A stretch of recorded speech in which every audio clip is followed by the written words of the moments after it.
terus berputar, dunia sudah berubah. Langkah harus tetap maju, jangan lelah terus melangkah. Banyak rintangan menghadang, kadang membuat terjatuh. Banyak cobaan melintang, namun harus tetap teguh. New normal living with COVID-19. New normal living, healthy lagi moving. New normal living with COVID-19. New normal living, healthy lagi moving. Banyak rintangan menghadang, kadang membuat terjatuh. Banyak cobaan melintang, namun harus tetap teguh. New normal living with COVID-19. New normal living, healthy lagi moving. New normal living with COVID-19. New normal living, healthy lagi moving. Utamakan kesehatan, hidup harus tetap berjalan. Biarkan adanya corona, hidup harus tetap terjaga. New normal living with COVID-19. New normal living, healthy lagi moving. New normal living with COVID-19. New normal living, healthy lagi moving. New normal living, healthy lagi moving.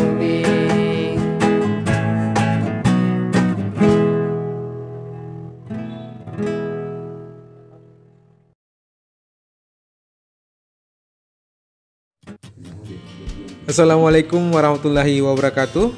Oke, pada video kali ini kita akan membahas tentang sistem kemudi di kapal. Jadi langsung saja masuk ke materi. Jadi apa itu sistem kemudi? Jadi sistem kemudi di sini adalah sistem yang digunakan untuk mengendalikan arah gerak dari kapal secara keseluruhan. Ada istilah kemudi kapal dan instalasinya, yaitu adalah sistem di dalam kapal yang memegang peranan penting di dalam pelayaran dan menjamin kemampuan olah gerak kapal. Sehubungan dengan peran ini, sebaiknya sebuah kemudi dan instalasinya harus memenuhi ketentuan di dalam keselamatan suatu pelayaran. Untuk pemahaman utuh tentang kemudi bisa dicapai dengan mempelajari setidaknya 3 unsur. Yang pertama, sistem kemudi. Yang kedua, cara pengoperasiannya. Yang ketiga, komunikasi perintah kemudi. Komunikasi yang efektif antara kapten, perwira jaga dengan operator kemudi atau jurumudi. Yang pertama, sistem kemudi atau steering system. Sebagai sebuah sistem kemudi terdiri dari sekumpulan alat dan komponen yang disatukan dalam satu tata kerja kesatuan, yaitu untuk mencapai suatu tujuan yang tidak lain adalah mengendalikan kapal, dalam hal ini mengemudikan kapal. Yang kedua yaitu cara pengoperasian. Untuk pengoperasian ini terdiri dari 2 kondisi. Yang pertama yaitu kondisi normal dan yang kedua adalah kondisi darurat. Yang ketiga, perintah kemudi, di mana pengoperasian yang baik tergantung efektivitas komunikasi antara kapten, pandu dengan jurumudi. Jadi dengan kata lain, dengan adanya komunikasi yang baik antara kapten kapal, pandu atau pilot, dengan jurumudi, inilah yang menentukan tercapainya tujuan sebuah sistem kemudi yang ada di anjungan di atas kapal. Assalamualaikum warahmatullahi wabarakatuh. Sebelum lanjut videonya, jangan lupa like, share, dan subscribe channel ini agar kawan-kawan bisa mendapatkan notifikasi video terbaru dari channel Kapten Gatot. Jika ada saran dan pertanyaan, bisa komen di kolom di bawah. Kita lanjut ke materi sistem kemudi atau steering system. Jadi sistem kemudi ini terdiri dari dua unsur, yaitu yang pertama komponen fisik dan yang kedua adalah cara kerja. Untuk komponen fisik dari kemudi terdiri dari tiga bagian utama, yaitu bagian yang ada di wheelhouse atau anjungan, bagian yang ada di steering gear room, dan di bagian daun kemudi itu sendiri. Untuk bagian yang ada di anjungan atau di wheelhouse terdiri dari dua bagian.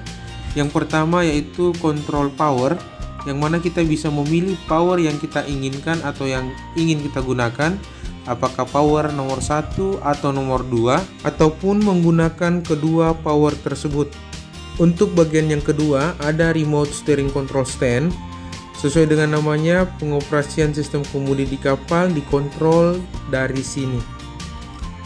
Untuk bagian atau alat yang terdapat pada remote steering control stand, yaitu yang pertama ada mode selector, amplifier unit, sistem selector, dan relay unit. Untuk mode selector dimana berfungsi untuk memilih mode pengoperasian kemudi, dimana terdapat dua mode juga. Yang pertama yaitu autopilot mode, yang kedua manual steering mode. Yang pertama adalah autopilot, dimana ada dua macam, yaitu heading control system dan track control system. Untuk track control system mengendalikan kapal dengan menggunakan informasi track di rute yang ada di electronic chart atau ECDIS. Sedangkan heading control system mengendalikan kapal dengan menggunakan informasi heading atau haluan yang ditunjukkan oleh master gyro, di mana master gyro memberikan sinyal haluan pada sistem kemudi melalui heading control monitor. Yang kedua manual steering mode, di mana terdiri dari dua, yaitu yang pertama hand steering mode dan non follow up mode. Pada mode hand steering atau hand steering mode, kapal dikemudikan menggunakan hand steering wheel, di mana digerakkan secara manual oleh jurumudi. Sedangkan mode non follow up menggerakkan kemudi menggunakan joystick atau NFU lever. Itulah komponen fisik dari sistem kemudi yang ada di anjungan.